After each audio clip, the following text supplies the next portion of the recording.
ఇష్టరీతిన అంటే అలాగ కోర్టులో ప్రవేశపెట్టగానే ముందు రిమాండ్ అంతే.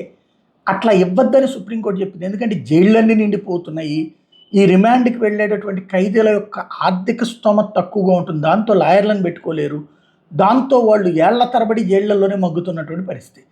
దాని పరిష్కారమే అక్కడ ప్రధానమైనటువంటిది. అందుకోసమనే మ్యాజిస్ట్రేట్లకి మీరు రిమాండ్ ఇచ్చేటప్పుడు 7 ఏళ్ల లోపు జైలు శిక్ష పడే వాటి మీద రిమాండ్ ఇవ్వద్దు మొర్రో అని చెప్తుంటే పట్టించుకోవట్లేదు. భయపడే పరిస్థితి వస్తుంది. మ్యాజిస్ట్రేట్లే భయపడి ప్రభుత్వానికి సంబంధించినటువంటి న్యాయవాదులు అడగగానే రిమాండ్లు ఇచ్చేస్తున్నారు. దీని మీద హైకోర్టు మరొకసారి ఆగ్రహం వ్యక్తం చేసింది. ఎన్నిసార్లు చెప్పినా కూడా మ్యాజిస్ట్రేట్లు తీరు మార్చుకోకపోతుండడం మీద తీవ్ర అసంతృప్తిని, అసహనానికి గురైంది. ఏం చేస్తాం, వాళ్ళకి మేము సరైన శిక్షణ ఇవ్వలేకపోయాం, అది మా తప్పే అంటూ నిర్వేదం వ్యక్తం చేసింది. వైఎస్ఆర్సీపీ నేత తురకా కిషోర్ అరెస్ట్ విషయంలో పోలీసులు నిబంధనలు పాటించలేదని, అయినా మ్యాజిస్ట్రేట్ కళ్ళు మూసుకుని రిమాండ్ విధించారని హైకోర్టు ఆక్షేపించింది. ఇదే సమయంలో ఈ కేసుకు సంబంధించిన రిమాండ్ రిపోర్టు, కోర్టు జారీ చేసిన ఉత్తర్వులు, mediator report, scene observation report, FIR తత్రాలతో కూడిన పేపర్లను పిటిషనర్ తురకా సురేఖ తరపు న్యాయవాది సానేపల్లి రామలక్ష్మణ్ రెడ్డి అందజేస్తుండగా వాటిని తీసుకునేందుకు ప్రభుత్వ సహాయ న్యాయవాది తిరస్కరించడంపై హైకోర్టు తీవ్రస్థాయిలో మండిపడింది. అసలు ఏం జరుగుతుందంటూ ఆగ్రహం వ్యక్తం చేసింది. కోర్టులో తమ ముందే పేపర్లు తీసుకోవడానికి తిరస్కరిస్తారా అంటూ ఏజీపీపై హైకోర్టు ఫైర్ అయ్యింది. పేపర్లను తీసుకోవడానికి ఏజీపీ తిరస్కరించగానే హైకోర్టు తన ఉత్తర్వులు రికార్డు చేసింది. పిటిషనర్ తరపు న్యాయవాది ఇచ్చిన పేపర్లను ప్రభుత్వ న్యాయవాది తీసుకోవడానికి నిరాకరించిన నేపథ్యంలో ఈ పేపర్లను తీసుకుని సీల్డ్ కవర్లోంచి వాటిని తమ ముందుంచాలని రిజిస్ట్రార్ని హైకోర్టు ఆదేశించింది. తదుపరి విచారణ మంగళవారానికి వాయిదా వేసింది.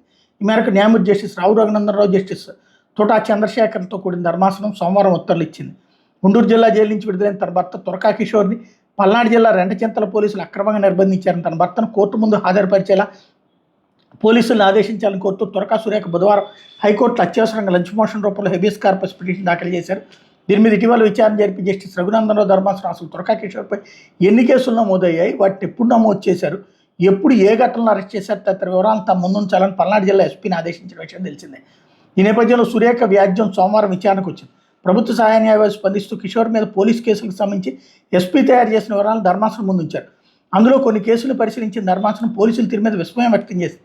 ఇందులో 2-3 ఏళ్ల క్రితం ఫిర్యాదులు చేస్తే ఇప్పుడు తురకా కిషోర్ని అరెస్ట్ చేసినట్టు గమనించిన ధర్మాసనం దీని మీద పోలీసులను ప్రశ్నించింది. కిషోర్పై మొత్తం 16 కేసులు నమోదు చేశారని, ఇందులో 3 ఏళ్ల క్రితం ఫిర్యాదు చేసిన కేసులో ఇప్పుడు హడావిడిగా అరెస్ట్ చేయాల్సిన అవసరం ఏమొచ్చిందని నిలదీసింది. ఈ సమయంలో పిటిషనర్ తరపు న్యాయవాది రామలక్ష్మణ్ రెడ్డి స్పందిస్తూ తురకా కిషోర్ విషయంలో పోలీసులు పట్ల చట్ట నిబంధనలు అనుసరించలేదన్నారు. ఎఫ్ఐఆర్ కాపీ కూడా వినలేదన్నారు. మ్యాజిస్ట్రేట్ సైతం వాదనలు వినలేదని, దీని మీద అభ్యంతరం చెప్పడంతో అప్పుడు వాదనలు విన్నారని ఆయన ధర్మాసనం దృష్టికి తీసుకొచ్చారు. మ్యాజిస్ట్రేట్ యాంత్రికంగా రిమాండ్ విధించారన్నారు. అంతేకాకుండా పోలీసులే నేరాంగీకార వాంగ్మూలాన్ని తయారు చేసి దానిపై కిషోర్తో బలవంతంగా సంతకం చేయించేందుకు ప్రయత్నించారని, అయితే సంతకం చేసేందుకు అతను నిరాకరించాడని చెప్పారు. ఈ ఇష్యూలో ఇప్పుడు కోర్టు వ్యాఖ్యల తర్వాతనన్నా ఆగుతారా చూడాలి.